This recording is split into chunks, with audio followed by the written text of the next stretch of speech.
Welcome back to Sleepless History, the podcast where we talk about history in the most soothing way possible to help you drift into peaceful rest.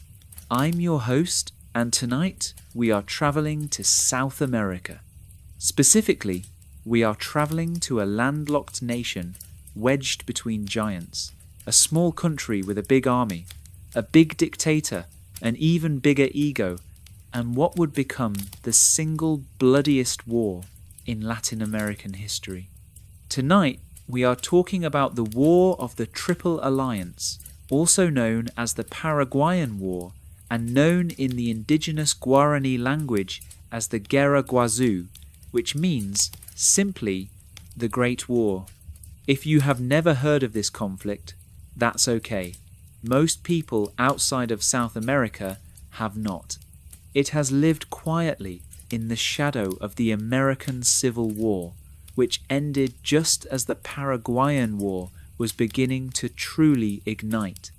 It is a conflict that deserves far more attention than it gets, because the sheer scale of its destruction, the cast of characters involved, and the extraordinary human endurance displayed on all sides makes it one of the most remarkable and tragic stories in the entire history of warfare.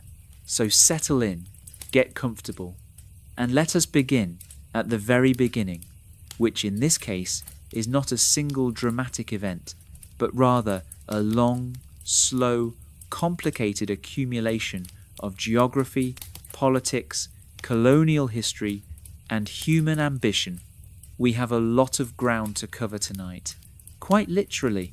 If you enjoy tonight's story, please don't forget to like the video and subscribe. It helps this channel grow and ensures I can continue to create these quiet spaces for you. Chapter 1. The land, the people, and the man who started it all. To understand the War of the Triple Alliance, you first need to understand where these countries are, what they are, and why they were all so suspicious of each other. Let us start with geography, which is where all good historical conflicts begin. South America, by the mid-1800s, had been independent from Spanish and Portuguese colonial rule for several decades. The old European empires had retreated, leaving behind a collection of new nations that were still trying to figure out where exactly they ended and their neighbours began. The borders that the Spanish and Portuguese had drawn were vague, contradictory, and in many cases based on maps made by people who had never actually visited the places they were drawing lines on. This was not a recipe for neighbourly harmony.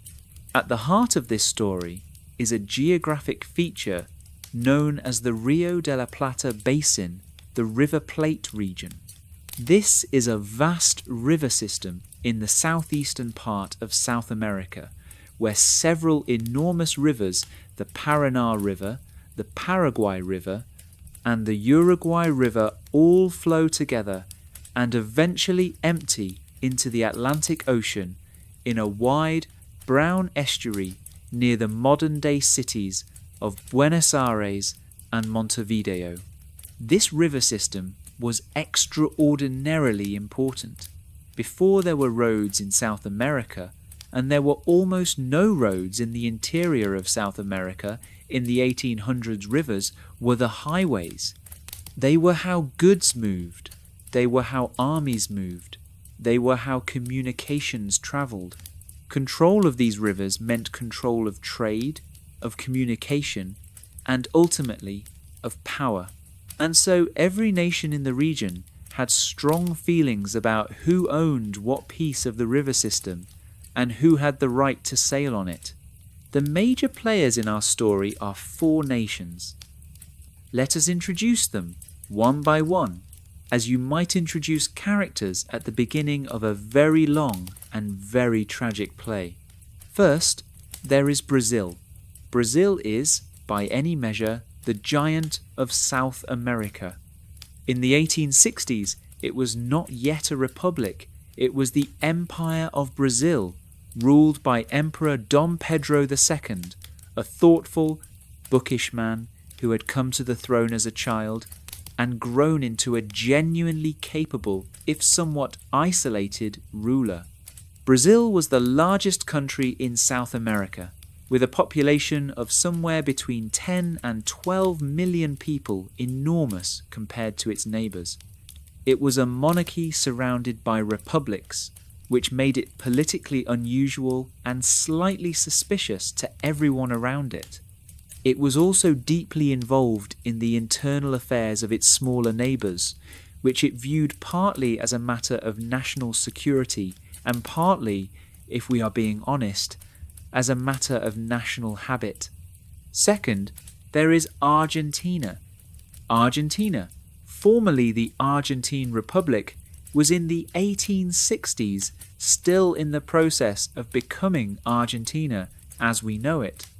The country had been through decades of civil war between its interior provinces and the city of Buenos Aires, which wanted to dominate the rest of the country.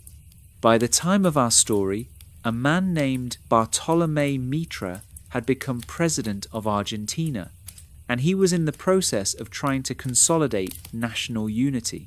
Argentina had a complicated relationship with Paraguay, which it had long considered something of a rebellious province, an attitude that Paraguay had not particularly appreciated. Third, there is Uruguay, little Uruguay, sandwiched between its two enormous neighbours.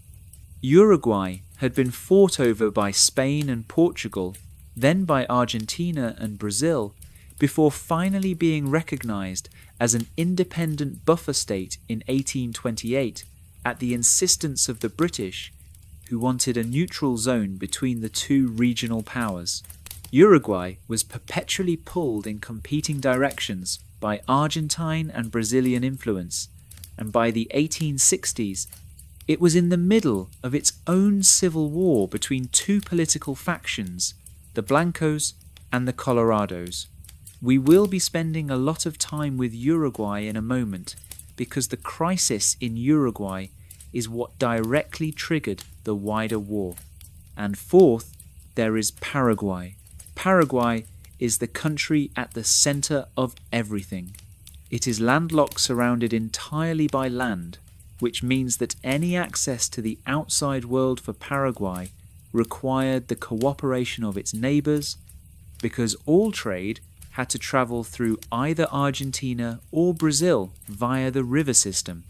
Paraguay had spent its first decades of independence under the control of a series of increasingly powerful dictators, the first and most extraordinary of whom was a man named José Gaspar Rodríguez de Francia. Francia, as he was known, had come to power in 1814 and ruled until his death in 1840. His official title, which he chose himself, was Supreme and Perpetual Dictator of the Republic of Paraguay. He meant that literally. He was not joking. Francia created a hermetically sealed state. He closed Paraguay's borders to the outside world as completely as he possibly could. Foreign merchants were expelled.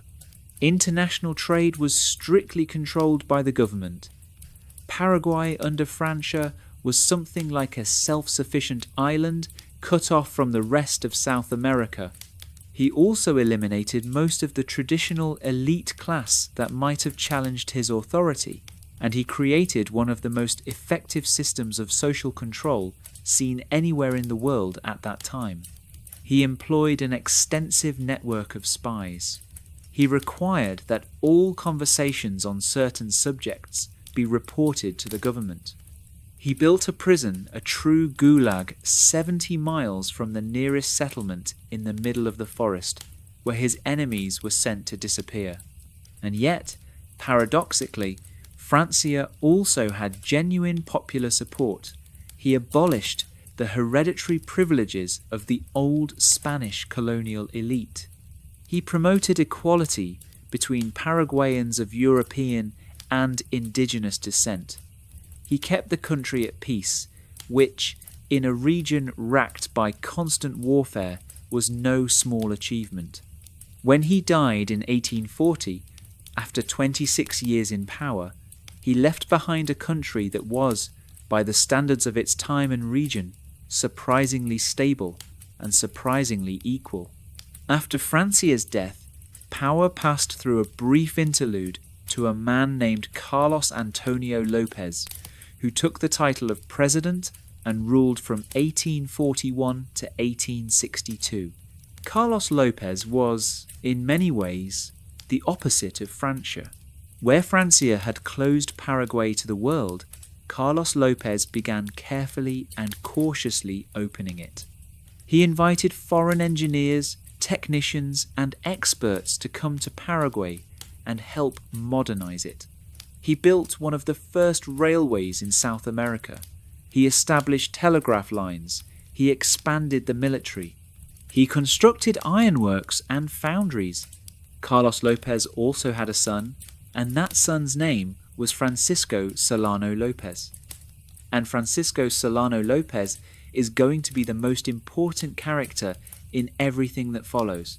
Francisco Solano López was born on the 24th of July in 1826, or possibly 1827, depending on which source you consult. He was born in a neighborhood of Asunción, the Paraguayan capital called Manorá. He grew up as the son of the most powerful man in Paraguay, which is to say, he grew up accustomed to getting whatever he wanted. His childhood was, by all accounts, extremely pampered. His father, Carlos Antonio López, had grand ambitions for his son and groomed him from childhood to inherit the presidency. The younger López received a private education from tutors. He participated in affairs of state from an early age. His father commissioned him as a brigadier general in the Paraguayan army when he was just 18 years old, not because he had earned it through military achievement, but because his father wanted him to have the rank. Physically, Francisco Solano López was a short, stocky man. He was not conventionally handsome, but he had enormous presence, the kind of presence that comes from knowing, from birth, that you are the most important person in any room you enter. He loved fine clothes and elaborate uniforms. He was fond of the good life, fine food, fine wine, female company. He could be charming and gracious in social settings. He could also be, when he felt disrespected or disobeyed, explosively cruel. In 1853, his father sent him to Europe as Paraguay's official minister to Great Britain, France, and the Kingdom of Sardinia. This diplomatic mission was ostensibly to negotiate contracts for technical assistance and weapons purchases. But for Francisco Solano López, it was something far more transformative than a business trip. It was the moment that shaped his vision of himself and his country. He spent over a year and a half in Europe, and most of that time was in Paris. Paris in the early 1850s was at the height of the Second French Empire under Emperor Napoleon III. It was a city of extraordinary military pageantry, grand boulevards, glittering imperial courts, and martial splendor. And Francisco Solano López, this young man from a landlocked South American nation that most Europeans had barely heard of, fell absolutely, completely in love with it. He was dazzled by Napoleon III's court. He was dazzled by the French army, with its elaborate uniforms and proud martial traditions. He developed a deep and lasting fascination with Napoleon Bonaparte, the first Napoleon, the Great One, and he began to see himself, in some sense, as a Napoleonic figure, a great leader, a man of destiny, someone who would make his small country powerful on the world stage. He had uniforms made for himself modelled on those of the French Imperial Army. He purchased weapons and military equipment for Paraguay. He purchased steamships. He bought everything money could buy that might make Paraguay more powerful. And according to various accounts, he even had a replica of Napoleon's crown made for himself, though whether this actually happened, or whether it is a story that history has embellished over time, is debated. There was one more thing he acquired in Paris. Her name was Eliza Lynch. Eliza Elisha Lynch was an Irish woman born in County Cork, Ireland in 1833. She had travelled to Paris and was living there when she met the young Paraguayan diplomat. Some accounts describe her as a courtesan, a woman of society who lived by her wits and her beauty. What is not disputed is that she was intelligent, ambitious, charming, and extraordinarily capable. When Francisco Solano López fell for her, she fell right back, or at least she recognized an opportunity when she saw one. She returned to Paraguay with him. She could not be his official wife, as she was already married to a French officer, a marriage she had entered young and escaped relatively quickly. But she became his companion, his confidant, his de facto first lady. She bore him 5 sons. She would stay with him to the very end of everything. And she would come to occupy an extraordinary and controversial place in Paraguayan history and memory. Francisco Solano López returned to Paraguay in 1855. His father appointed him Minister of War. He modernized the Paraguayan army, incorporating French and Prussian military organizational principles he had studied in Europe. By 1862, his father named him Vice President of Paraguay. When Carlos Antonio López died in September of 1862, Francisco Solano López was determined to succeed him. The Paraguayan constitution technically gave the outgoing president the right to name his successor, but Francisco Solano López was not going to leave such an important question to chance. He maneuvered carefully and pressured the compliant Paraguayan Congress to ratify his elevation to the presidency. He was 35 or 36 years old when he became president and supreme commander of the armed forces of Paraguay. And here is what is important to understand about this man as he took power. He had inherited from his father a genuinely formidable military force, possibly the strongest army in all of South America at that moment. Paraguay had a standing army of approximately 50,000 men, well organized and well equipped by regional standards. The country had a small but functional navy. It had fortifications along its rivers. It had ironworks producing weapons. It had a telegraph system. It had a railway. Francisco Solano López looked at all of this, looked at the turbulent world around him, and decided that Paraguay was ready to play a bigger role in South American affairs. He wanted to be a major power. He wanted to be a Napoleonic figure. He wanted respect and recognition, and he was about to make a series of decisions that would lead his nation into the most catastrophic war in Latin American history. To understand how the war started, you need to understand Uruguay. As we noted earlier, Uruguay had been in a fragile, contested state since its independence in the 1820s. By the 1860s, the country was effectively divided between 2 political parties, the Blancos, who drew their support from the rural interior of the country and tended to be more conservative and independent-minded, and the Colorados, who drew their support from the commercial classes in Montevideo, the capital, and tended to have closer ties to Brazil. In the early 1860s, a Colorado general named Venancio Flores, who had been in exile in Argentina, launched a rebellion against the Blanco government of Uruguay. Flores had the unofficial support of Argentina, where President Mitre was sympathetic to his cause.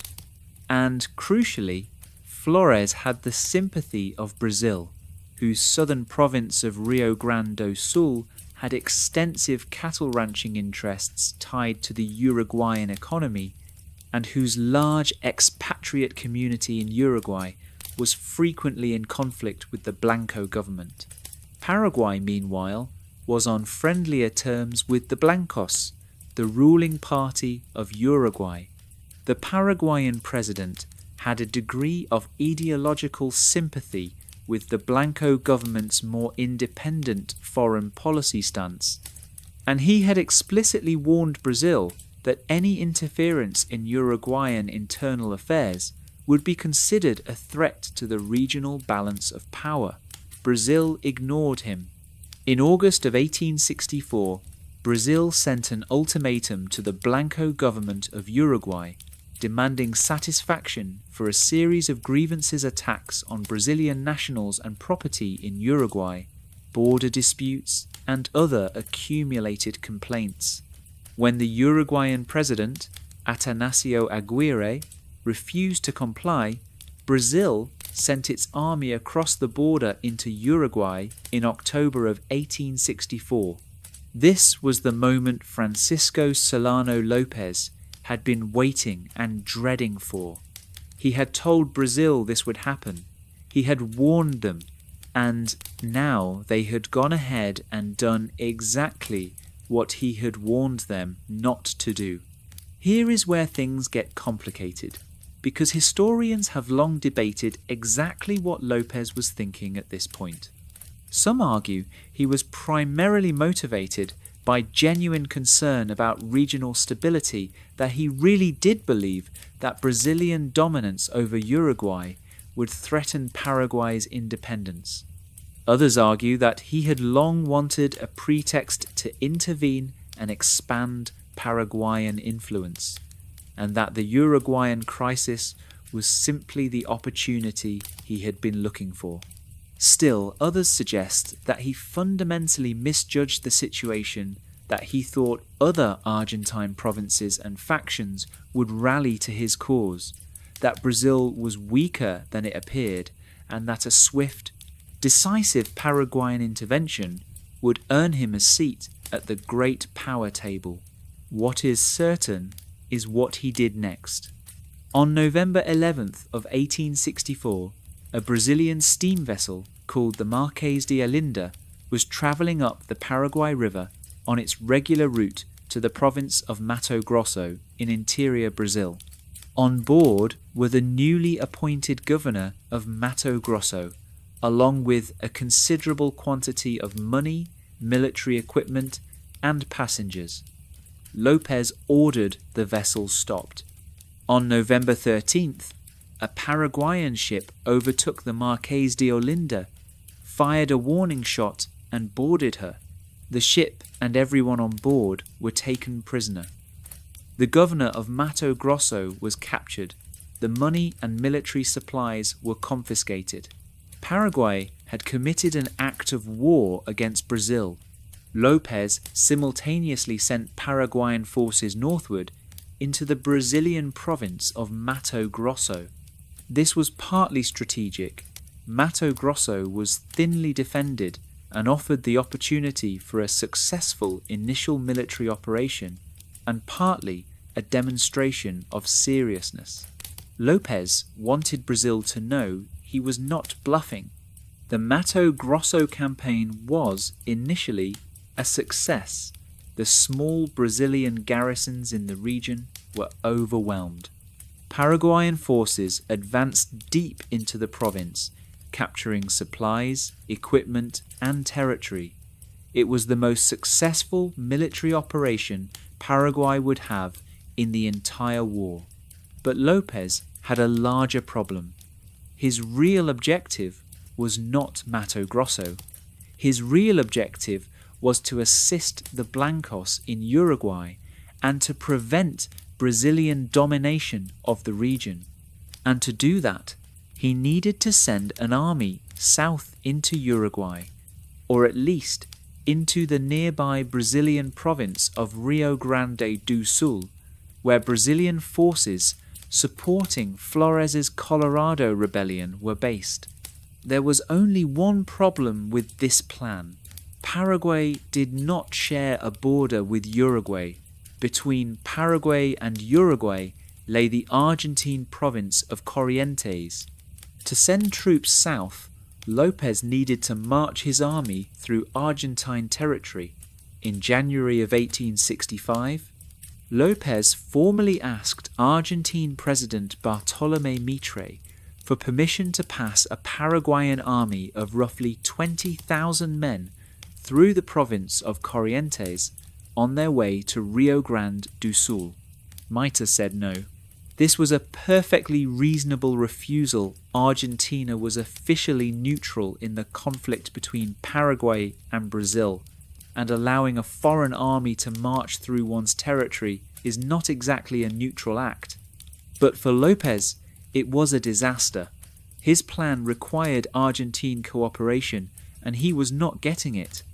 And worse, Argentina had been allowing Brazilian ships to use its rivers, which meant that Brazilian military vessels could travel freely while Paraguayan access to the sea remained dependent on Argentine goodwill. López concluded that Argentina was not neutral, that it was effectively tilting toward Brazil, and he decided that if Argentina would not cooperate, he would simply not ask for permission anymore. On March 23rd of 1865, the Paraguayan Congress formally declared war on Argentina.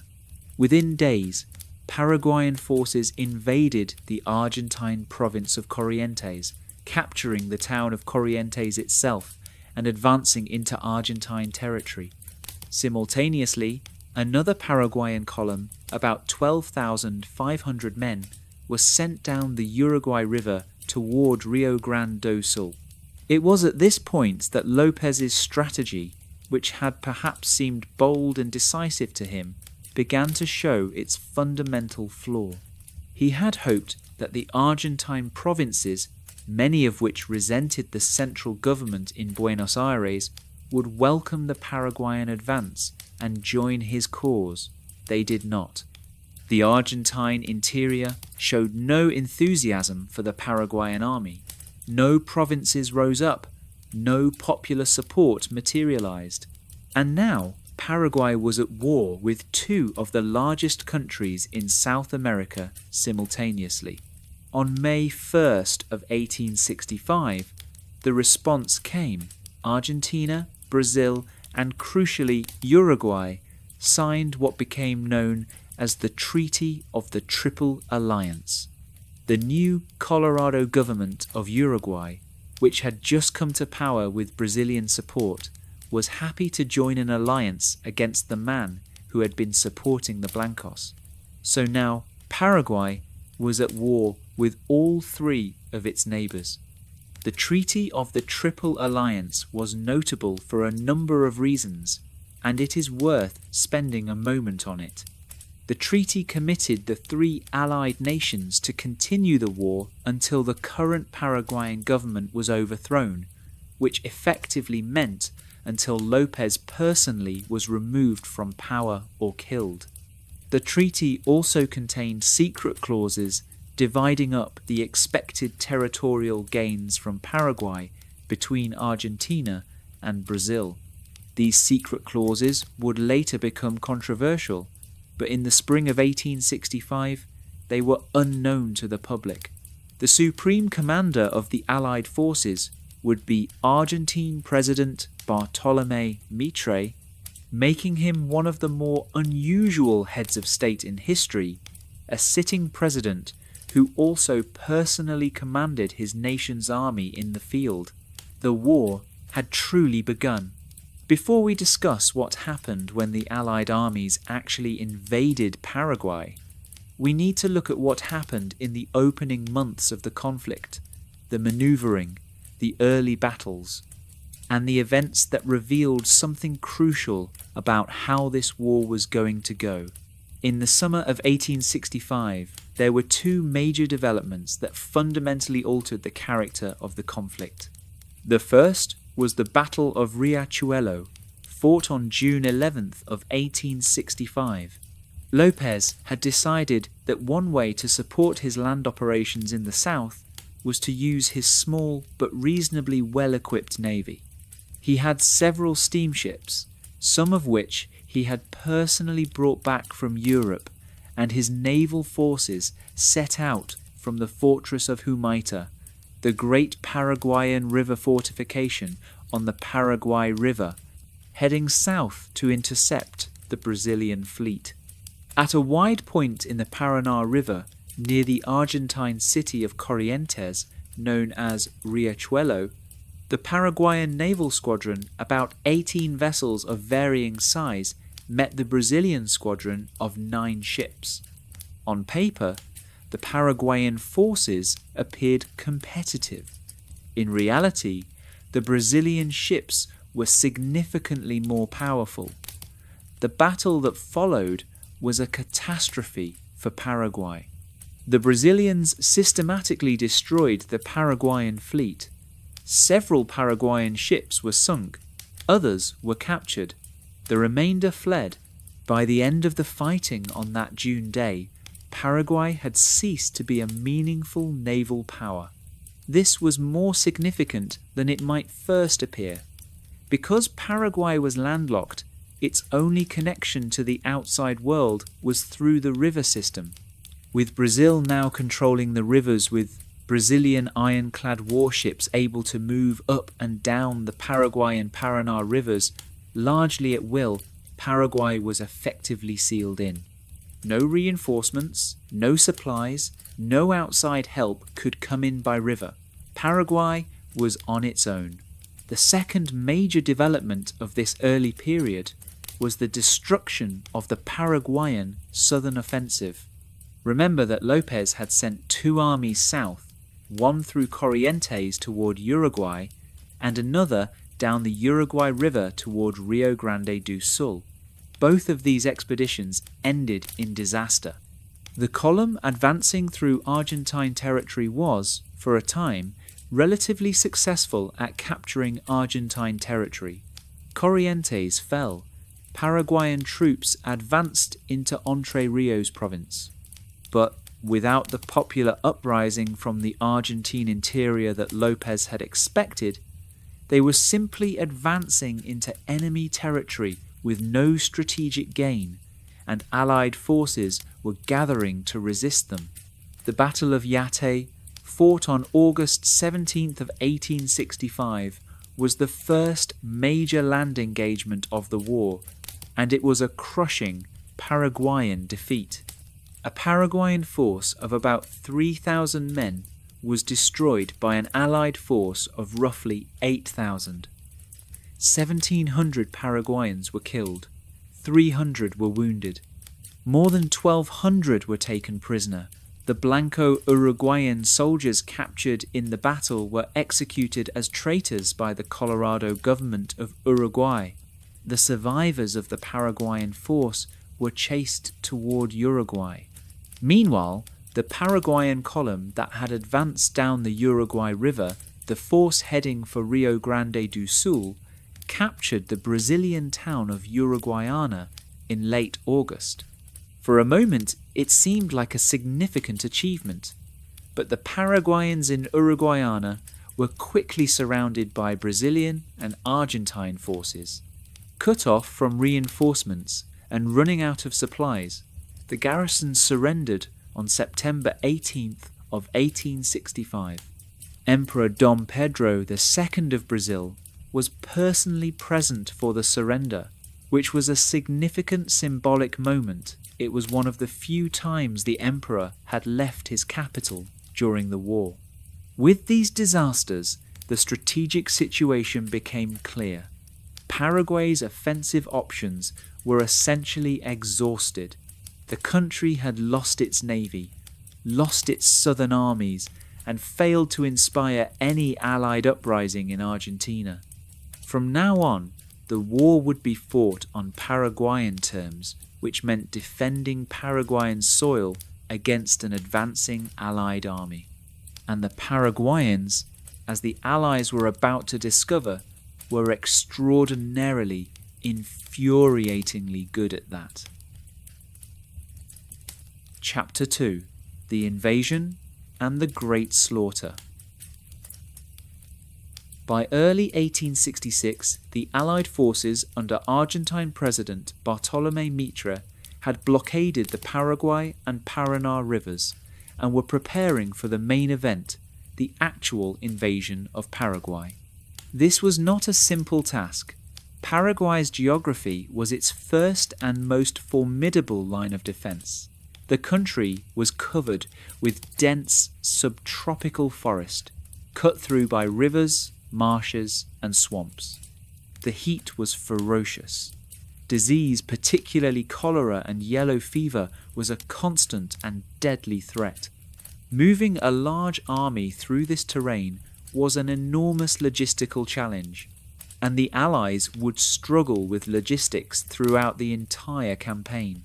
The Allied army that prepared to invade was, in theory, enormously superior to anything Paraguay could put in the field.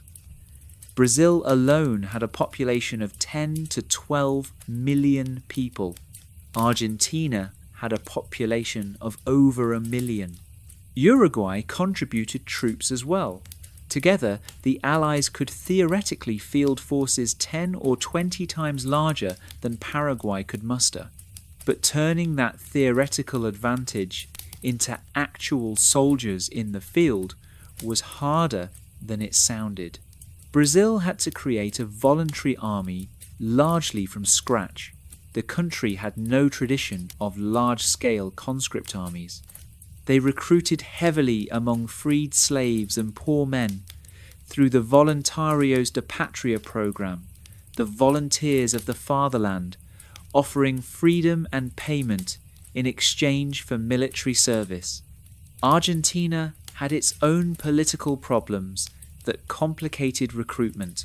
Uruguay contributed relatively small numbers. On April 16th of 1866, the main Allied army, just under 50,000 men, began crossing the Paraná River into Paraguayan territory. It was one of the largest combined military operations ever seen in South America. The Paraguayans did not try to defend the river crossing directly. They knew they could not stop it. Instead, they fell back to prepare defensive positions deeper in their territory, and they waited. The Allies advanced northward through the swampy terrain, moving toward the main Paraguayan defensive line, centered around the massive fortress of Humaitá on the Paraguay River. Humaitá was the cornerstone of Paraguayan defense, a fortress that had been under construction and improvement for decades, equipped with over 100 guns, protected by earthworks, and positioned at a bend in the river that gave its artillery excellent fields of fire. As they advanced, the Allies encountered their first real taste of what fighting in Paraguay was like at the Battle of Estero Bellico on May 2nd of 1866. Paraguayan forces launched a surprise attack on the Allied columns as they moved through a swampy floodplain. The fighting was brutal and confused in terrain that was described as chest-high mud and dense vegetation. The Allies held their ground, but suffered significant casualties. It was a preview of things to come. Then came the battle that would define the entire first phase of the war. The Battle of Tuyuti, fought on May 24th of 1866, was the largest and bloodiest single battle in the entire history of South America. That is not an exaggeration. It holds that distinction to this day. By late May of 1866, the Allied army had established a large camp at a location called Tu Uti, a low, slightly elevated piece of ground in an otherwise swampy landscape, a few miles south of the Paraguayan defensive lines. The camp had grown into something resembling a small city, with not just soldiers but merchants, sutlers selling food and wine and goods, camp followers, and all the infrastructure that a 50,000-man army requires. López was watching from his headquarters at a place called Paso Pucu, where he had dug trenches and established his command post. He was building his defensive line and preparing to fight a war of attrition, but he was also aware that the Allies were planning a major advance on around the 25th of May. He decided to try to preempt them. He decided, fatally, to abandon the defensive strategy that favoured Paraguay and to attempt a grand offensive assault instead. His plan was ambitious. He would send 22,000 troops in 4 columns, attacking the Allied camp simultaneously from multiple directions. The attacking columns would drive the Allies out of their camp, capture their artillery and supplies, and deal a blow so devastating that it might end the war in a single afternoon. The plan fell apart almost immediately. The attack was supposed to begin at dawn, catching the Allies before they were fully prepared. Instead, thanks to coordination problems and the difficulty of moving large numbers of troops through swampy terrain in the dark, the attack did not begin until nearly noon on May 24th. By that time, Allied scouts and patrols had detected the Paraguayan movement.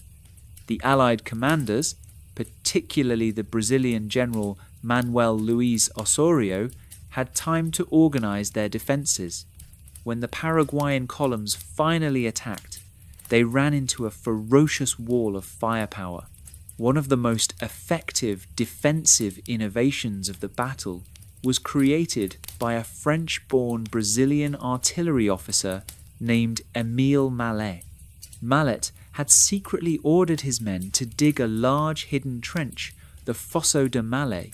It would later be called directly in front of his battery of 30 Lahit cannons. When the Paraguayan assault columns reached the trench, they found themselves in grape-shot range and unable to advance further. The Paraguayans tried to circle around the artillery, but they then ran into the Brazilian 3rd Infantry Division under Brigadier General Antonio de Sampaio, who held his ground in desperate hand-to-hand fighting. Sampaio was killed in the battle, but his division held. On other parts of the battlefield, similar scenes played out. Paraguayan troops attacked with extraordinary courage and determination, but they were running into prepared defences, superior artillery, and soldiers who had been given time to organise themselves. By late afternoon, with thousands of their men dead or dying in the mud, the Paraguayan columns began to break. The retreat was ordered. The survivors staggered back toward their own lines. The losses were appalling. Estimates vary, but somewhere between 6,000 and 12,000 Paraguayans were killed. A similar number were wounded. In a single afternoon, López had essentially destroyed one of the best armies Paraguay would ever be able to put in the field. The Allied losses were also substantial, several thousand men, but the Allies could replace their losses. Paraguay, as would become increasingly apparent, could not. After the battle, Allied soldiers made an observation that was both practical and grimly revealing. When they began to gather the Paraguayan dead to bury them, they found that the bodies were so emaciated, the Paraguayan soldiers had been so poorly fed that they refused to burn when the Allies tried to cremate them in mass pyres.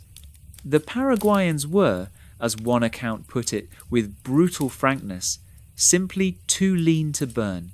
The Allied forces, shaken but victorious, did not advance to press their advantage immediately. They were exhausted, they were themselves battered, and the Paraguayan defensive lines ahead of them remained formidable, and so they camped and settled in and waited. It would be a very long wait. The natural follow-up to Tuyuti, from the Allied perspective, was to advance on the main Paraguayan defensive fortifications, particularly the twin strongpoints of Curuzu and Curupaiti, which guarded the river approaches to the great fortress of Humaitá. Curuzu fell relatively quickly in early September of 1866, after a combined land and naval assault by Brazilian forces.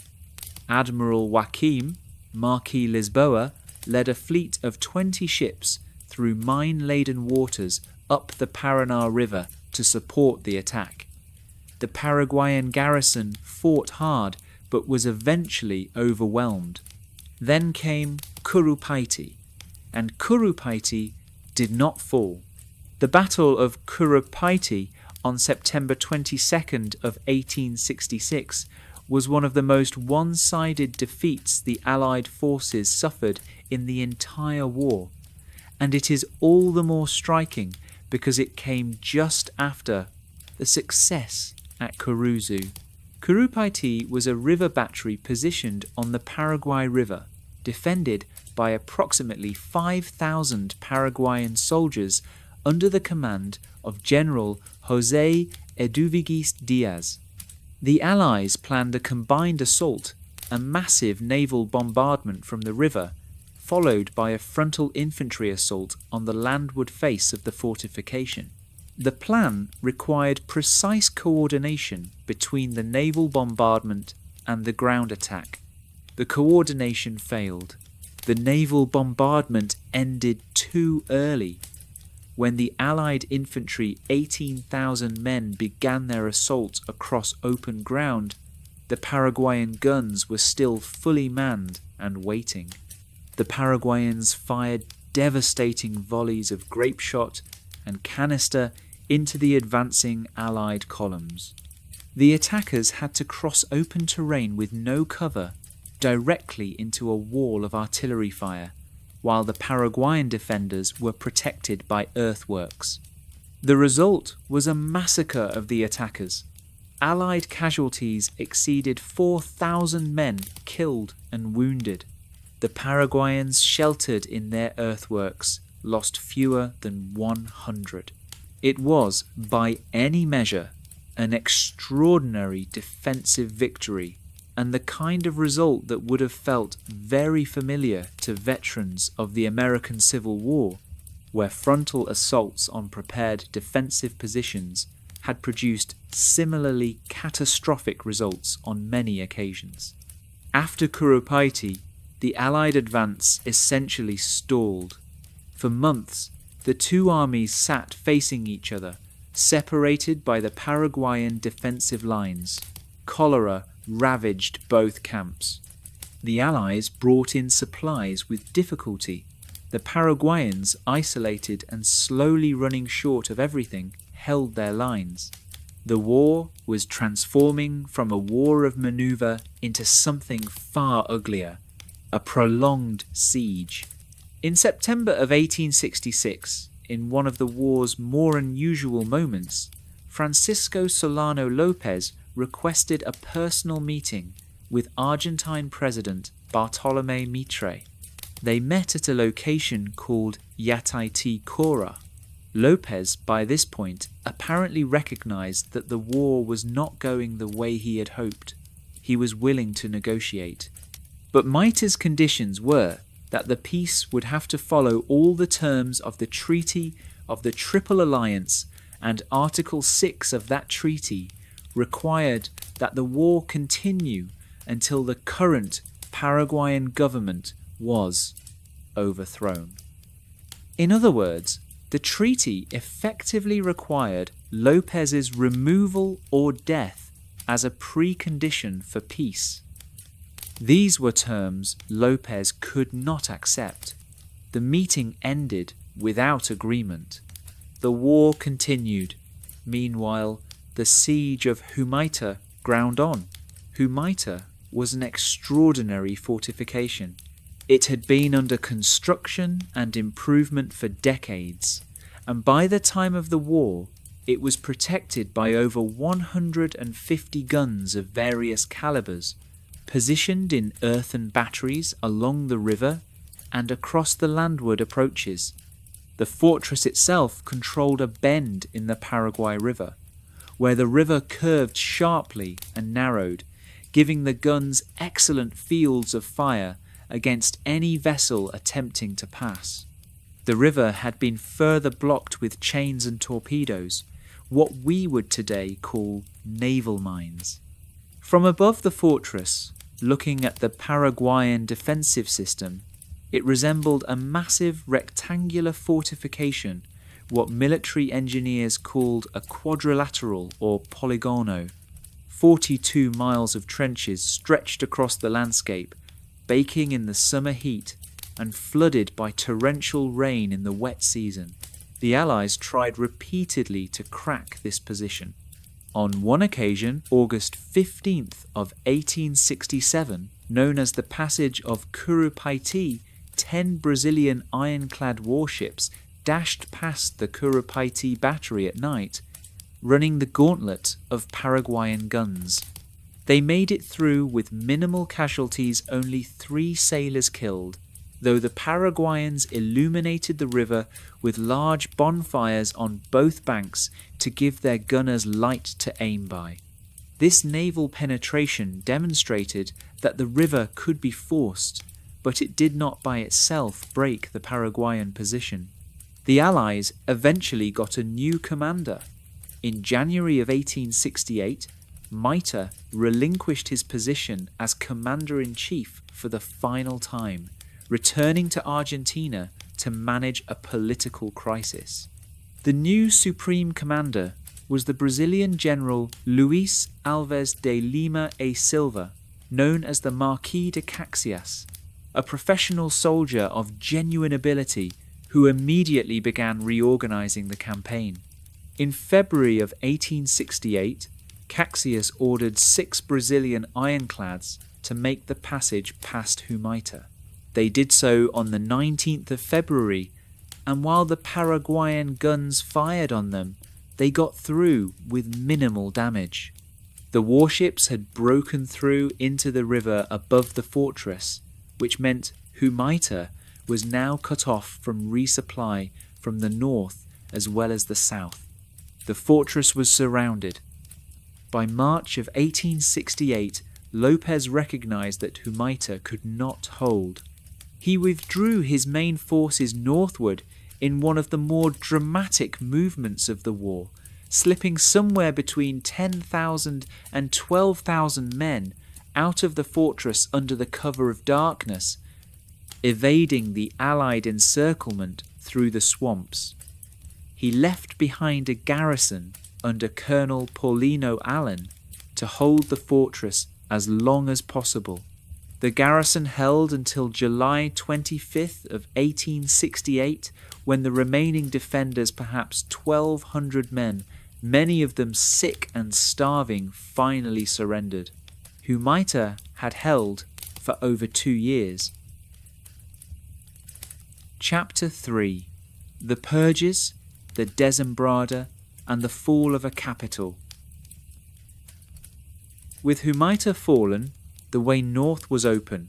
Caxias continued the Allied advance toward Asunción, the Paraguayan capital.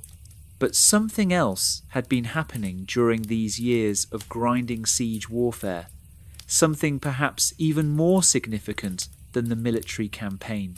Inside Paraguay, the war was consuming the country. From the very beginning, the war had placed enormous demands on the Paraguayan population. Every able-bodied man was in the army. Women were expected to support the war effort, tending crops, transporting supplies, nursing the wounded. As the war went on and the military situation deteriorated, the demands became more extreme. By 1867, Paraguay had lost approximately 60,000 men to battle casualties, disease, and injury. López conscripted another 60,000 soldiers from whoever was available, and what was available included enslaved people, men well beyond normal military age, and children. Young boys, sometimes as young as 12 or 13, were put in uniform and sent to the front. They were given lances or machetes or whatever weapons could be scraped together and told to hold the line. Women took over all the support functions. They carried supplies, they worked the fields that fed the army, they nursed the wounded, some of them took up arms alongside the soldiers.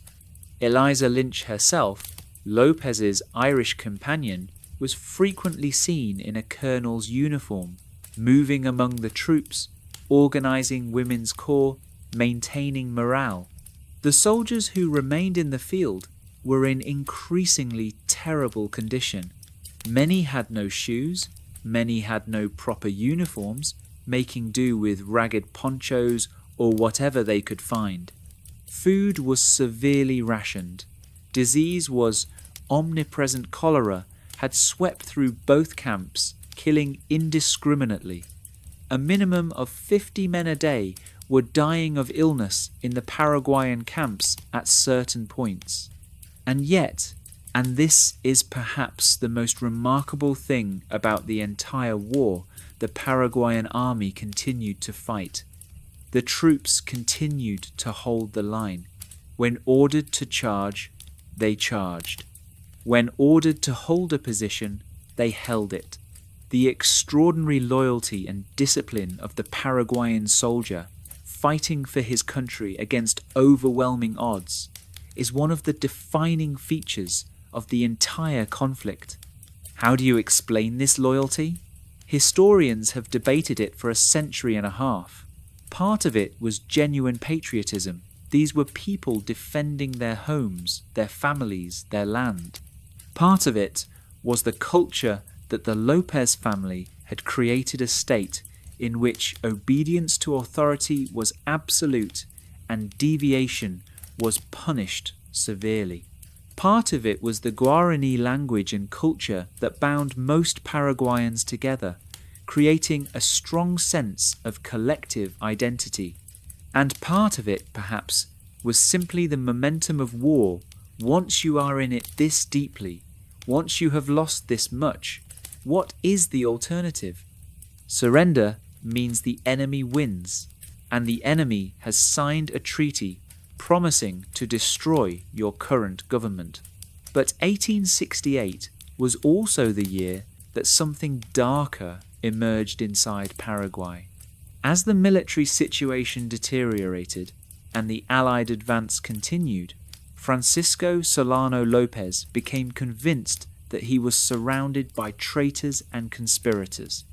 He became convinced that even his closest supporters, his family, his officers, his ministers, were plotting against him. What followed is one of the most horrifying chapters of the entire war. López ordered the arrest of hundreds of prominent Paraguayan citizens. He ordered the arrest of foreign diplomats. He ordered the arrest of his own family.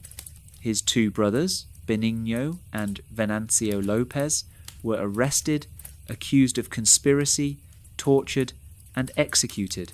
His two brothers-in-law were also executed. Cabinet ministers were arrested and killed. Military officers who had served loyally for years were accused of treason and shot. Bishops and priests were arrested.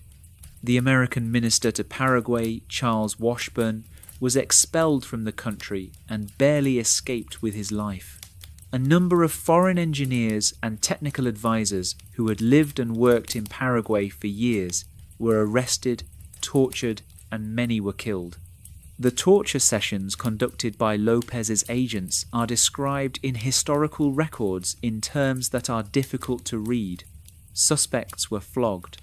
They were subjected to what were described as horse treatments, a form of torture involving being tied in painful positions. Many confessed to whatever their interrogators wanted to hear, naming additional conspirators who were then arrested and tortured in turn, naming still more. The executions became so frequent and so indiscriminate that even officers who were desperately needed for the war effort were being killed. López was destroying his own army from within, while the Allies pressed from without. The exact scope and cause of these actions has been debated endlessly. Was López genuinely unhinged by this point, driven mad by years of warfare, isolation, and military failure?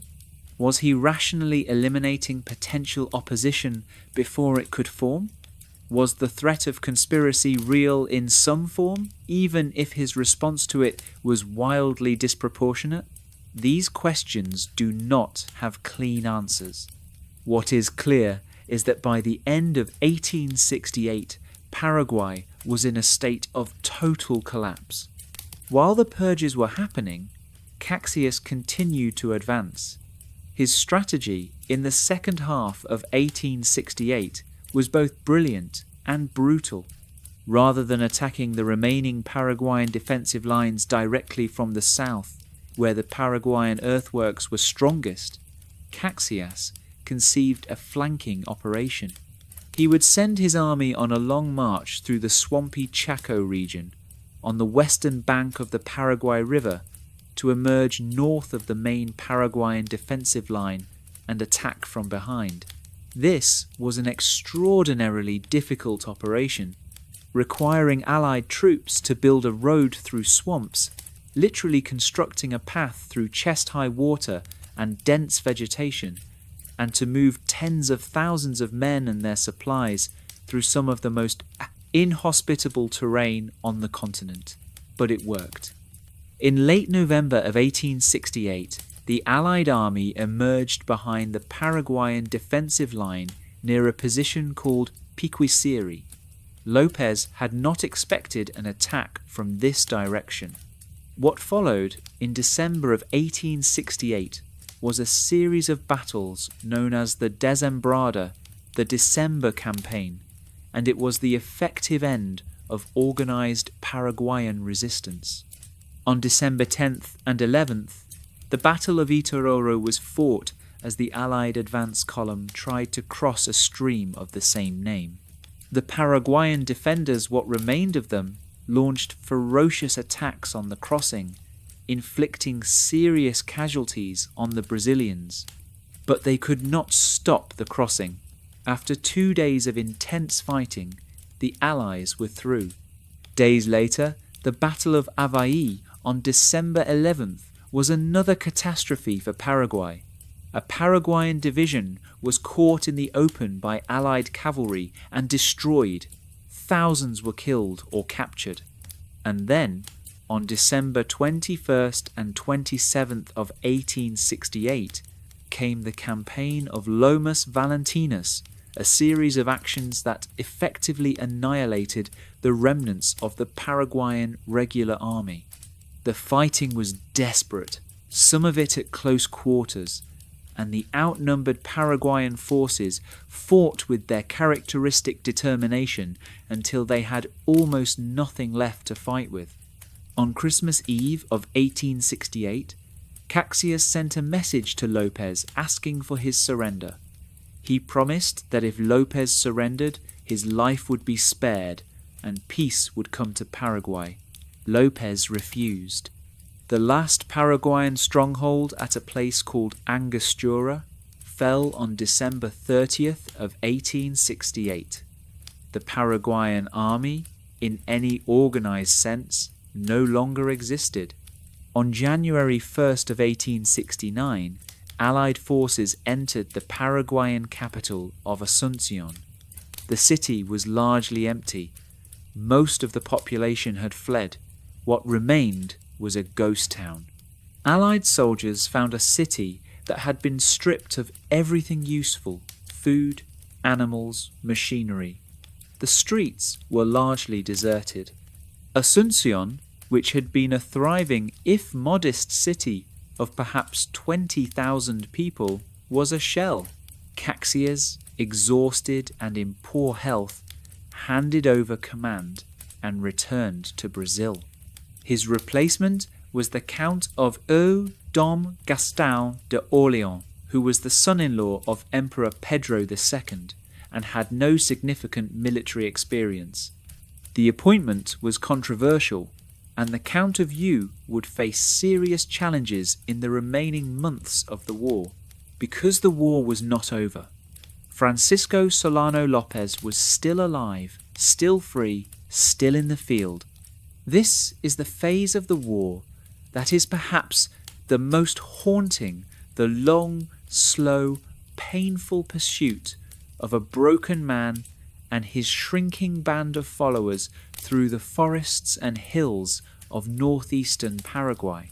After the fall of Asunción and the destruction of the main Paraguayan army, López retreated northward with whatever forces remained loyal to him. These were not large forces.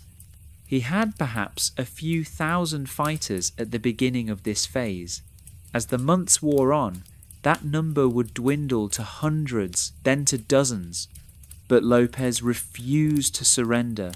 He refused every offer of peace. He refused every guarantee of safe passage. He continued to fight. What followed for the next 14 months was a grueling guerrilla campaign through terrain that made ordinary military operations nearly impossible. López and his followers moved constantly through the hills and forests, pursued by Allied cavalry and infantry columns who struggled to maintain contact with an enemy who seemed to simply melt into the jungle whenever they got close. During this period, the civilian population of Paraguay, those who had not already died, continued to suffer. As López moved through the country, he forced civilians to accompany his army. They became refugees, following the army not by choice, but by coercion, dragging famine and disease in their wake. Women who could no longer keep up were sometimes left to die by the roadside. The countryside was stripped of whatever food and animals remained. López himself, and the historical record here is disturbing, continued his policy of executing anyone he suspected of disloyalty. Officers who questioned his decisions were shot. Men who attempted to surrender were captured and executed when possible. At one point, he summoned members of his own family to account for their supposed treasonous activities. The Count of U pursued him with increasing urgency, but the terrain and the guerrilla tactics made rapid progress difficult. The Allied columns were split into smaller detachments to cover more ground, moving through a landscape that had been effectively emptied of human life. In the meantime, in January of 1869, Allied forces had begun organizing a provisional Paraguayan government from among the Paraguayan exiles and opposition figures who had survived the war. This government, 3 men, a triumvirate, was theoretically meant to represent Paraguayan sovereignty and to eventually sign a peace treaty. In practice, it was largely a puppet of the Allied powers during the occupation period. The Brazilian army remained in occupation of Asunción. The city slowly began to fill up again with returning refugees and survivors, but the scale of destruction was staggering. There were not enough people left to properly administer the country. As 1869 wore on, the Allied net slowly tightened around López. His forces dwindled, men died or deserted or were captured. By the end of 1869, he had perhaps 400 soldiers with him in the forests of northeastern Paraguay near the Amambay mountain range, not far from the Brazilian border. Among those still with him were a small group of women, the wives and companions of soldiers, known as the Residentas, who had followed the army through all the years of fighting. Eliza Lynch was still there, with their eldest son, Juan Francisco, who had been granted the rank of colonel during the war, despite being only 15 years old. There is one moment from this final guerrilla phase of the war that deserves its own telling before we reach the end. It is a moment that encapsulates, perhaps more than any other single event, the full terrible extremity of what the war became. The Battle of Acosta New was fought on August 16th of 1869, well into the guerrilla phase, after Asuncion had fallen and López and his diminishing force were being pursued through the interior. The Allied forces came upon a Paraguayan defensive position at a location called Acosta New. They expected to find soldiers defending it. What they found instead were children. López, having conscripted all available adult men and having lost most of them, had turned to the only remaining resource, boys. The defenders at Acosta New were, in a substantial number, children between the approximate ages of 12 and 15. They had been given false beards, glued on fake moustaches, and beards made of whatever materials could be found apparently to make them appear older, or perhaps simply because someone had thought it would help conceal the reality of their youth from the enemy. They were armed with whatever could be scraped together lances, old muskets, machetes, and they fought. The battle was a disaster, as it was always going to be. Allied forces vastly more powerful overwhelmed the position. The children of Paraguay died in enormous numbers in the field at Acosta New. After the battle, a fire broke out, possibly set deliberately by Paraguayan women who had accompanied the army and who preferred death to capture and consumed much of the battlefield and those who could not escape. The image of those children dressed in fake beards, armed with lances, defending a position against a professional army, is one that haunts Paraguayan memory to this day. August 16th is commemorated in Paraguay as Children's Day, not a day of celebration, as in most countries, but a day of solemn remembrance for the children who died at Acosta New. It is one of the more unusual national commemorations in the world, a day set aside to mourn children who were sent to die in a war they had no power to choose or refuse. It is, in some ways, the truest image of what the War of the Triple Alliance became in its final years, a catastrophe so total that it devoured even the children. Chapter 4. The Last Stand, the Reckoning, and the Legacy. On the 18th of February of 1870, a Brazilian intelligence report located López's camp in the area of Cerro Cora, a valley surrounded by hills in the northeastern corner of Paraguay. A column of approximately 2,000 Brazilian cavalry and infantry under General José Antonio Correa da Câmara was sent to intercept him. By the end of February, Câmara's force had surrounded the valley, though the Paraguayans did not yet know it. Some of the remaining Paraguayan columns, ordered to converge on Cerro Cora, disobeyed. They either surrendered or disappeared into the forest.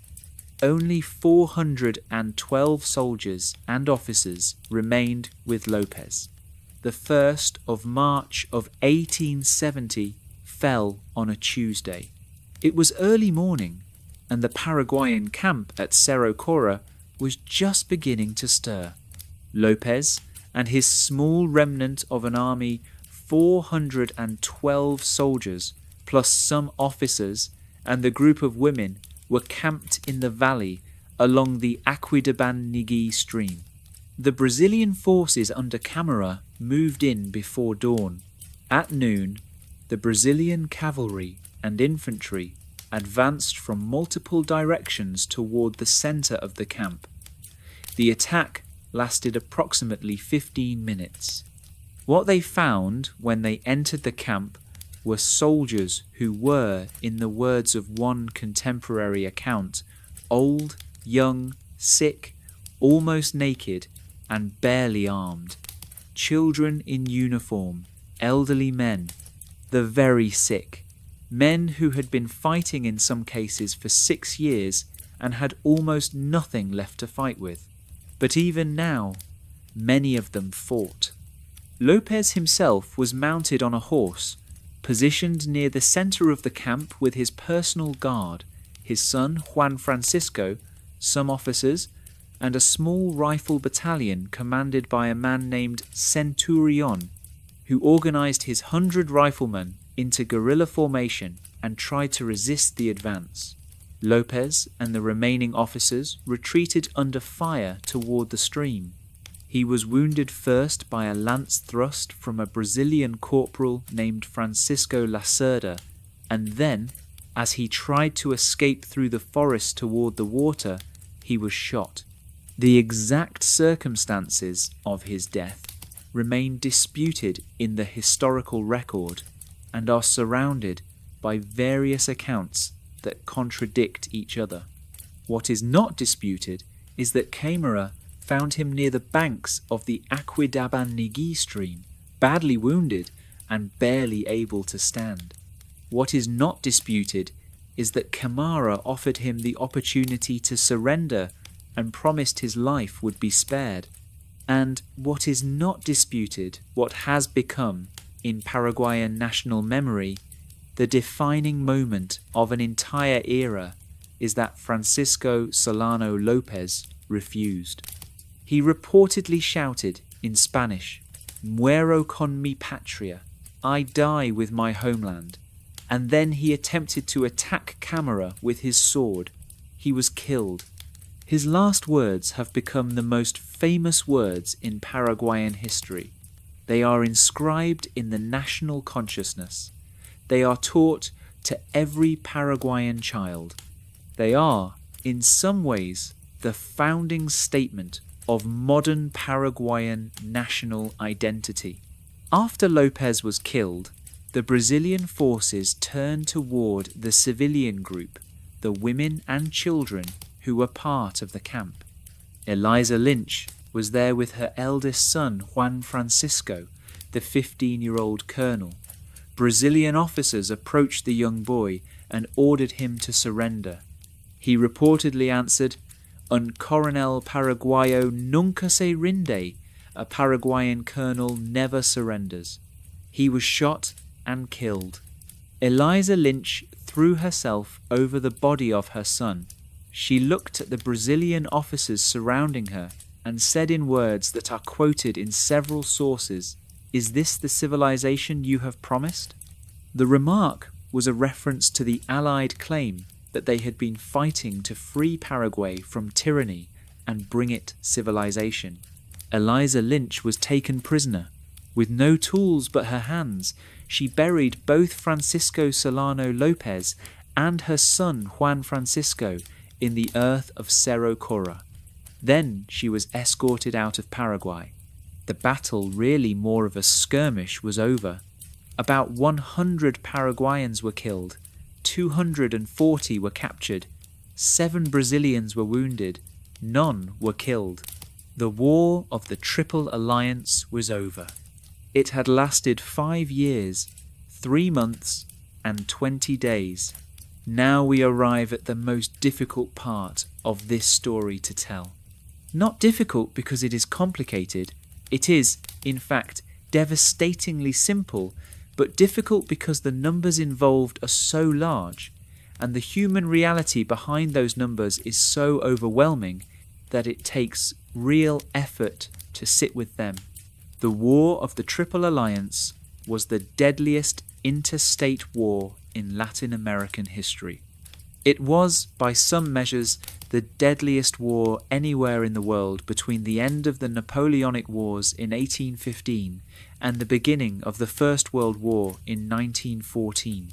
And the burden of that death fell almost entirely on one country, Paraguay.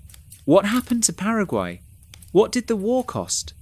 These questions have been debated by historians, demographers, and statisticians for over a century and a half, and the honest answer is that we do not know with complete certainty. The records from this period are incomplete, contradictory, and in many cases simply do not exist anymore. The Paraguayan state that might have kept records was destroyed. The censuses that might have provided baseline data are either lost or unreliable. But we can say this with reasonable confidence. The war killed a very large fraction of Paraguay's population, perhaps the majority of it. The most widely cited traditional estimate holds that Paraguay lost somewhere between half and two-thirds of its entire population, and that as many as 90% of its adult male population perished. The pre-war population of Paraguay is itself disputed. Some 19th century sources gave figures as high as 1 million or 1,300,000 figures that most modern historians consider inflated. More careful demographic analysis has suggested that the true pre-war population was probably between 400,000 and 600,000 people. After the war, censuses counted fewer than 230,000 survivors in Paraguay, and the true number may have been even lower in the immediate aftermath of the war. What caused this catastrophe? Combat was a significant cause, but probably not the largest one. Battle deaths on the Paraguayan side were enormous. Tens of thousands of soldiers died in the great battles we have described. But even more died of disease. Cholera swept through both armies repeatedly throughout the war.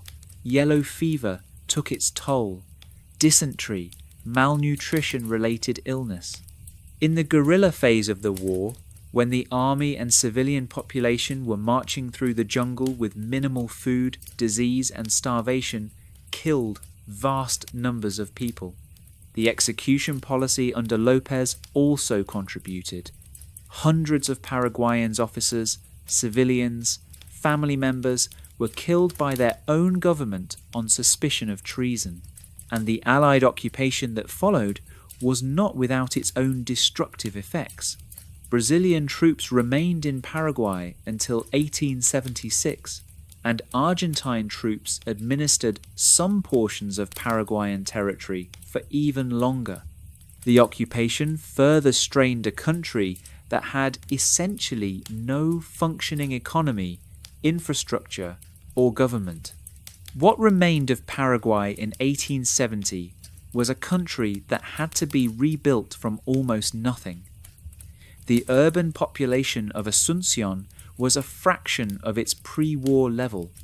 Villages were empty. Fields were unplanted. The railway was damaged. The telegraph was gone. The ironworks were wrecked. And the gender imbalance was staggering. In some areas, for every man who had survived the war, there were 4, 5, or even 20 women. The social structure of Paraguayan society had to completely reorganize itself around this reality. Women took on roles in the economy and society that would have been unimaginable before the war. The reconstruction of Paraguay was, in a very literal sense, mostly carried out by women. Some historians have argued that the scale of destruction in Paraguay was so extreme, the death of such a large proportion of a population, including a disproportionate number of adult men, that it constitutes a genocide. Others argue that this characterization is not accurate, because the intent of the Triple Alliance was to defeat the López government, not to exterminate the Paraguayan people. In 2022, the Mercosur Parliament formed a subcommission specifically to investigate whether the war constituted genocide and to try to arrive at a consensual historical truth. That investigation is ongoing. What is not disputed is that Paraguay's destruction was catastrophic by any measure, and that the country would not recover its pre-war population level for decades. Some sources suggest it took until the 20th century for Paraguay to return to roughly the same population it had before the war began.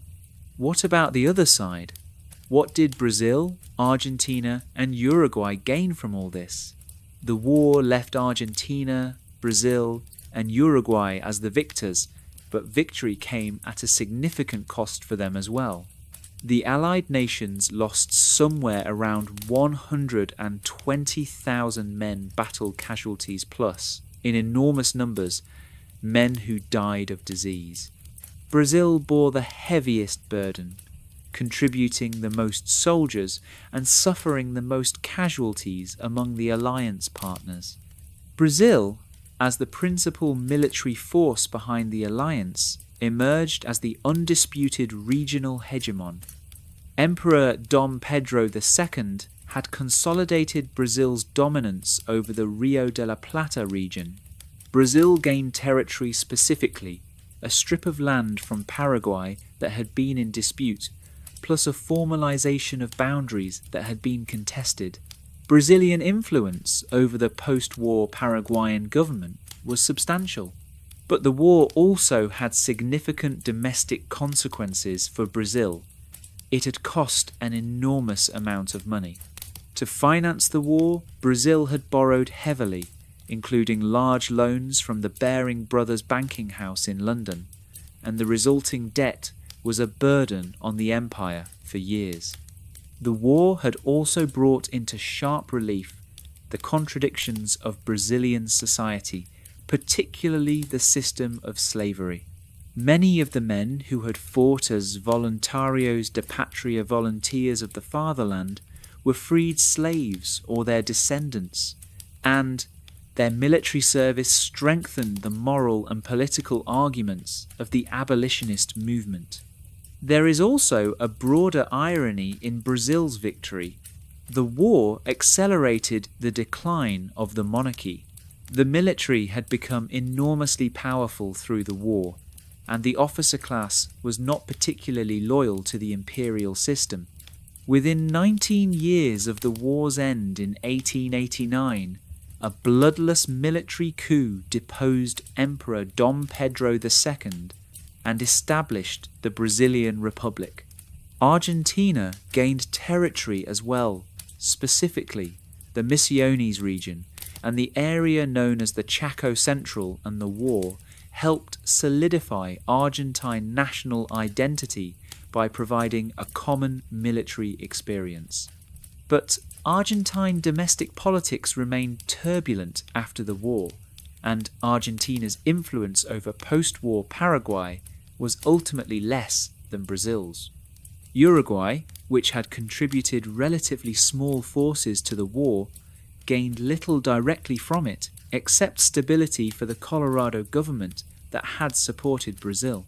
Uruguay's involvement in the war was, in some ways, the most morally complicated a country that had benefited from Brazilian intervention was now providing political cover for the alliance that was destroying one of its neighbours. The post-war territorial settlement gave Paraguay's disputed territories to Argentina and Brazil, reducing Paraguay's size significantly. A slice of the Chaco region that had been disputed between Paraguay and Argentina was eventually awarded to Paraguay through the arbitration of American President Rutherford B. Hayes in 1878, a decision that made Hayes unexpectedly popular in Paraguay, where a city was subsequently named Villa Hayes in his honour. This is one of the more charming historical footnotes of the entire episode. No history of the War of the Triple Alliance would be complete without spending some time on the debates that have swirled around it ever since. Who was responsible? What caused it? Was it inevitable? And was it, as some have argued, actually the work of outside powers, specifically the British Empire? The question of who was responsible for the war has multiple schools of thought. The traditional view, the view most common in Brazilian, Argentine, and Uruguayan historiography for most of the 20th century, is that the war was essentially the fault of Francisco Solano López. He had built up a large army. He had developed grandiose ambitions. He had chosen to intervene in regional affairs that did not directly concern Paraguay. He had declared war on Argentina on a pretext. He had refused to surrender even when the military situation was hopeless, prolonging the suffering of his own people for years. There is substantial evidence for this view. The decisions that actually started the war, capturing the Brazilian ship, invading Mato Grosso, marching into Corrientes, were all made by López. And his refusal to negotiate when negotiation might have been possible, particularly after Tuiuti, when a face-saving peace might have been achievable, did prolong the conflict. But there are other perspectives. The revisionist view, which gained particular strength in Argentina and Paraguay during the 1960s and 70s, argues that the war was not primarily López's fault. It argues that Brazil and Argentina were the aggressive powers, and that Paraguay under the López family had actually developed a remarkably independent and successful model of economic development, a state-directed, protectionist model that kept Paraguay free from the kind of debt bondage that plagued most of Latin America. The revisionist historians, most notably the Uruguayan writer Eduardo Galeano, whose influential book Open Veins of Latin America was published in 1971, argued further that the war was actually the work of British imperialism. According to this theory, Paraguay, under the Lópezes, was developing as an independent, self-sufficient economy that threatened British commercial interests in South America.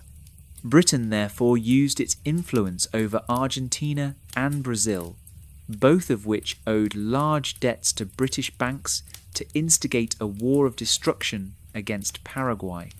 This theory has had an outsized influence on how the war is remembered in South America, particularly among left-wing and nationalist political movements. It has the appeal of a clear villain, British imperialism, and it casts Paraguay as the heroic victim rather than the aggressive initiator.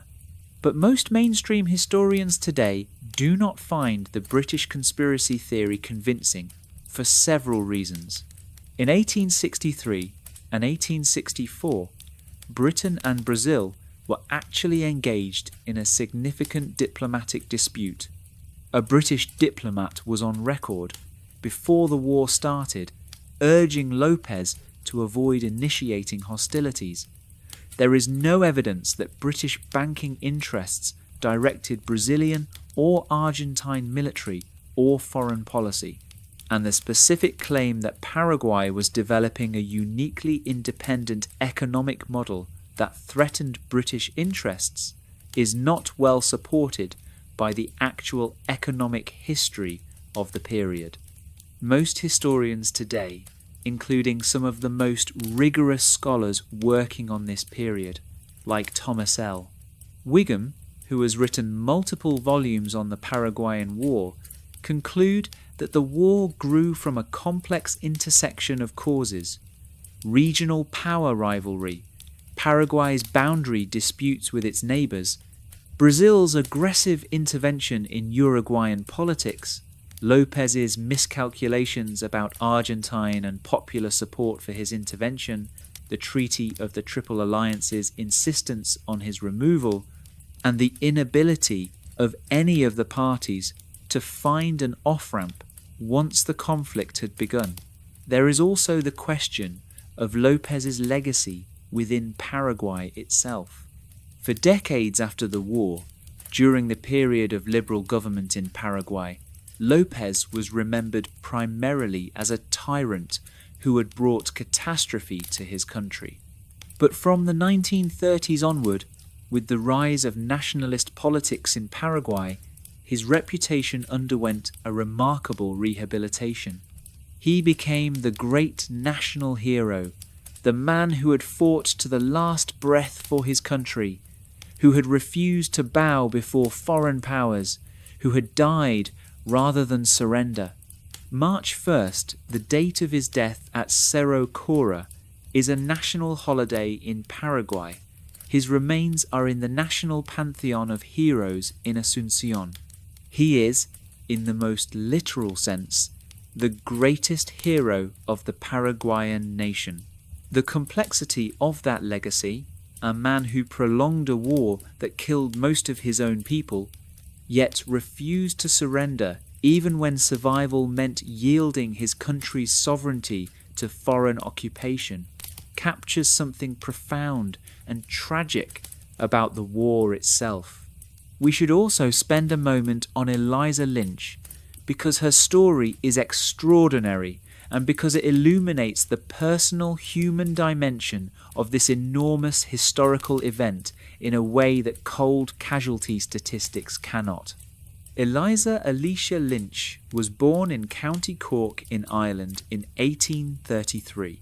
She came of age in post-famine Ireland, a landscape of poverty and loss, and in her early 20s she found her way to Paris, one of countless Europeans drawn to the glittering capital of the Second French Empire. She married a French officer while still a teenager, a marriage that did not last, and was living as a woman of society when she met the young Paraguayan diplomat Francisco Solano López in 1853. The relationship between López and Lynch has been analysed, romanticised, condemned, and mythologized in the century and a half since the war. She bore him 5 sons. She ran the household and, increasingly, the social and political life of the Paraguayan ruling class with iron efficiency. She was educated, multilingual, capable, and politically astute in a way that many people around her were not. She also had a talent for accumulating property. As the war went on, and as more and more Paraguayans fled, were exiled, or were killed, Lynch received grants of land that made her one of the largest landowners in Paraguay. This was later used as evidence that she had exploited her position, that she had enriched herself while Paraguay was being destroyed. The truth, as with most things concerning Lynch, is complicated. She may have been accumulating land as a form of security, knowing the war was lost. She may have been acting with López's direction. She may have been doing exactly what it looked like she was doing. She remained with López through everything, through the fall of Asunción, through the long guerrilla retreat, through the final days at Cerro Cora. When the Brazilian forces killed López and then killed her 15-year-old son Juan Francisco, she buried them both with her bare hands in the ground of Cerro Cora. That image of this Irish woman in a devastated jungle valley, burying her lover and her child with her bare hands, is one of the most powerful images of the entire war. She was taken prisoner and escorted to Asunción, and from there, eventually, out of Paraguay. She returned to Europe, living for a time in Buenos Aires and then in Paris and London, and she died in Paris in 1886, largely impoverished, having spent years trying to reclaim the property that had been seized from her in Paraguay. Her legacy in Paraguay has also undergone a rehabilitation similar to López's. For a long time, she was remembered primarily as a foreign woman who had encouraged a foolish man's ambitions and enriched herself at Paraguay's expense. More recently, she has been reconsidered as a woman of extraordinary strength and capability who endured what very few people in history have endured, who remained loyal to the people she loved unto their deaths, and who is in some ways a symbol of Paraguay's suffering. Her remains were returned to Paraguay in 1961. She is buried in the National Pantheon of Heroes in Asunción, not far from Francisco Solano López. The war was over, but Paraguay's ordeal was not.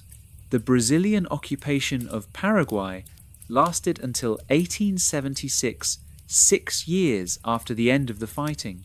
During that period, Brazilian troops remained in the country, exercising effective control over Paraguayan political life.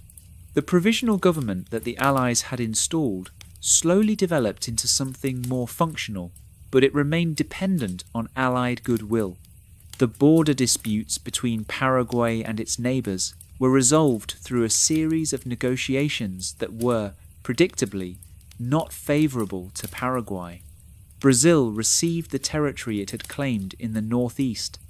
Argentina received the Misiones region and other disputed zones. The Chaco region, a vast, sparsely populated area to the west of the Paraguay River, remained disputed, but the arbitration of President Hayes eventually awarded the central Chaco to Paraguay, which was a significant victory in what was otherwise a landscape of losses. With the occupation forces finally gone, Paraguay began the long, slow, painful process of rebuilding. It was a process that would take decades. Land was the immediate problem. Much of Paraguay's agricultural land had been abandoned during the war. The post-war government, desperate for revenue, sold enormous tracts of Paraguayan territory to foreign investors, Argentine, Brazilian, and British companies that acquired vast estates. This transfer of land from Paraguayan to foreign ownership had profound long-term consequences for Paraguay's economic development, creating a pattern of large-scale foreign land ownership that persisted well into the 20th century.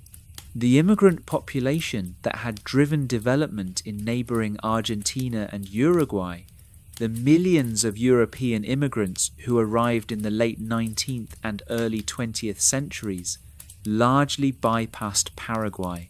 The country was too remote, too devastated, and too politically unstable to attract the massive immigration flows that transformed Argentina and Uruguay during this period. This contributed to Paraguay's relative poverty compared to its neighbours for generations. Political instability was chronic in post-war Paraguay.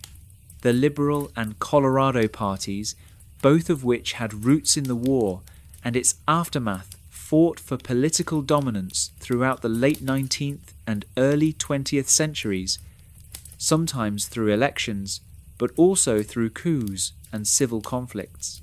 Paraguay would not find stable governance for many decades, and then, almost unbelievably, Paraguay fought another major war. Between 1932 and 1935, Paraguay fought Bolivia over the Chaco region in what became known as the Chaco War. This conflict was also devastating, though nothing on the scale of the Triple Alliance War. Paraguay ultimately won the Chaco War and retained most of the disputed territory, which is one of the few bright spots in an otherwise bleak post-war history. Before we close tonight, it is worth pausing to ask, why does this matter? Why should we care about a war that ended over 150 years ago in a part of the world that many of our listeners may have never visited and may never visit? There are several answers. The first is simply the human scale of it. The War of the Triple Alliance was one of the most devastating conflicts in the history of the Western Hemisphere. In terms of the proportion of a population destroyed, it may be unmatched in all of modern history. To have killed, by some estimates, more than half of an entire nation's people including the vast majority of its adult men, is a fact that should stop anyone in their tracks. These were real people. They had families, they had names, they had lives before the war farms, small businesses, children, ambitions. They were farmers and craftsmen and soldiers and mothers and fathers and children. And almost all of them died. We owe it to them to know their story. The second answer is geopolitical. The War of the Triple Alliance shaped the map of South America as we know it today.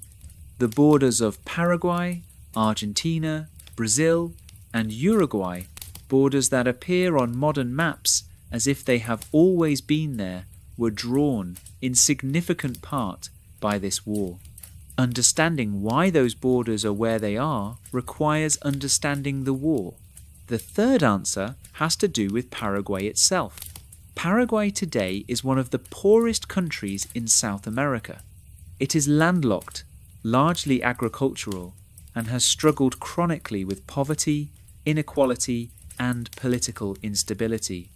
Many of these challenges can be traced, at least in part, to the destruction wrought by the War of the Triple Alliance, the loss of a generation of men, the transfer of land to foreign owners, the failure to attract immigrants, the decades of political instability, the extraordinary difficulty of rebuilding a country when most of its people are dead.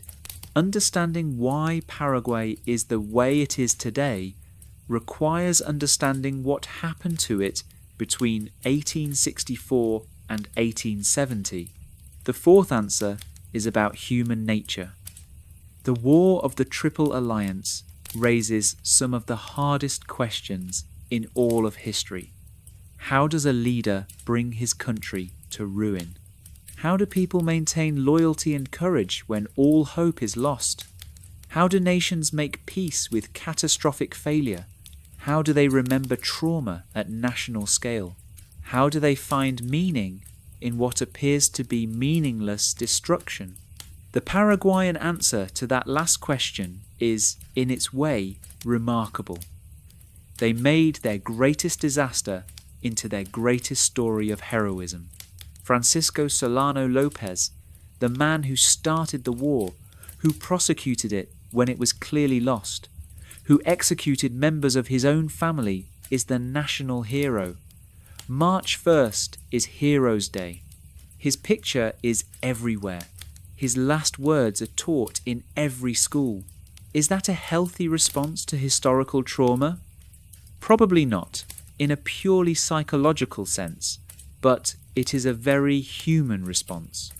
It is the response of a people who needed something to hold on to, some reason why their ancestors died, some meaning in the catastrophe. They found it in the image of a man who refused to surrender, who died rather than bow to foreign power, who said with his last breath that he died with his homeland. For a country that was forced to rebuild from almost nothing, that image, however complicated its relationship to historical reality, gave them something to build around. On the 1st of March of 1870, at a stream in the northeastern corner of a broken country, a man in a ragged uniform, bleeding from a wound he could not survive, refused to surrender and died, saying he died with his homeland. With his death, the War of the Triple Alliance ended. What was left? Paraguay. Paraguay was left, battered beyond anything that should have been survivable, emptied of most of its people, stripped of much of its territory, occupied by foreign armies. With almost no functioning government, no intact infrastructure, no intact economy, and a gender imbalance so extreme that the entire social fabric of the country had to be rebuilt from scratch. And yet, Paraguay was rebuilt. The women who had survived rebuilt it. The small number of men who had survived helped. Immigrants not in the vast numbers that flocked to Argentina and Brazil, but some came. Children were born. Fields were planted. Towns slowly refilled. A government was constituted, then reconstituted again. Borders were negotiated.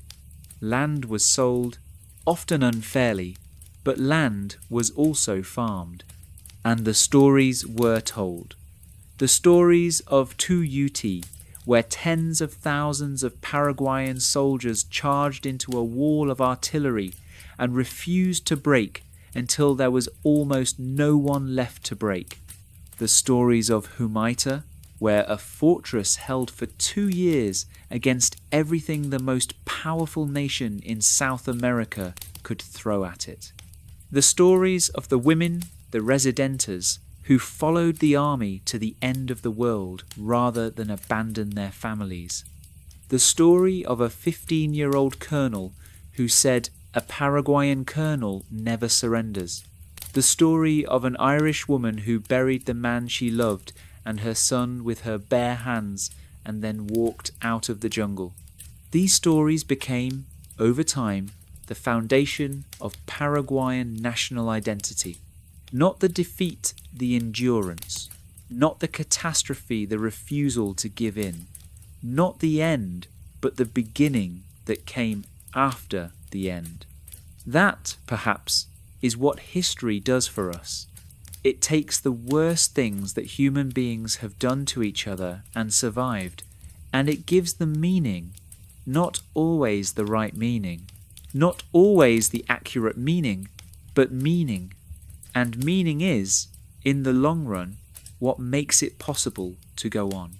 The War of the Triple Alliance lasted from November of 1864 to March of 1870. It was fought in the river basins and forests and swamps of South America in heat and cholera and mud and blood. It was fought by soldiers who were sometimes children, by women who carried ammunition and tended the wounded and buried the dead, by an emperor who watched from Rio de Janeiro, and a dictator who refused to stop until a Brazilian lance found him at a stream bed in the jungle.